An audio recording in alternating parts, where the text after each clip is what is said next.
Breaking news out of Ohio: 60 found dead overnight. Trump about to address the nation. The death toll in one Ohio town continues to rise as 60 people were just found dead overnight and emergency crews can't keep up with the calls that continue to pour in. President Trump had warned of what was coming to prevent these deaths, and now it's time to take urgent action, as he's announced in a shocking message to Americans. With all the focus recently being on Chicago and the immense amount of shooting deaths there are in that war zone every day, a bigger issue has presented itself just a couple states away in Ohio. The Cuyahoga County Medical Examiner has confirmed that 60 people died 1 month earlier from the same alarming cause, which brings the total deaths from this to 109 this year for just this one small part of Ohio. However, the issue is widespread across the country and only getting worse, which is why Donald Trump wants to do something about it now. Fatal drug overdoses now surpass car deaths in America thanks to the increased use, availability, and abuse of heroin, fentanyl, or a combination of the two that come into the country from wide-open borders and unchecked immigrants. With each month comes a new record number of deaths from this drug, not just in Ohio, but nationwide.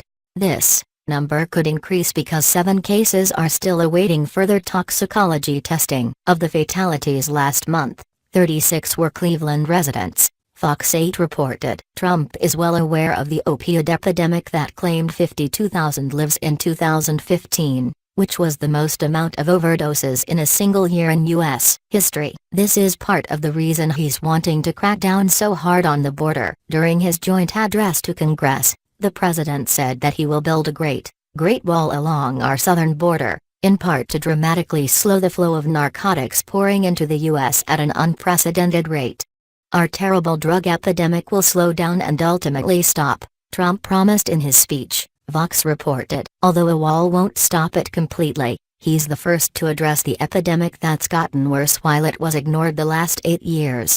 While Trump was criticized for his comment that the wall would stop the flow of drugs, it's a step in the right direction and he's at least ready to do something about it, whereas his predecessor was not. America does not need more of what comes in illegally over the border, whether it's people, drugs, or both. The president recognizes that there's an epidemic in this country of opiate abuse that's killing more people than car accidents. He's not willing to look the other way and ignore it, like Obama did. He's made it a top priority in his presidency as a way to make America great again by sparing families this great loss. The Washington Post reports, President Trump said Thursday that the opioid epidemic, which is killing more than 100 people each day, is the worst drug crisis in American history, and said his administration is declaring it a public health emergency, pledging the nation's full resolve in overcoming it.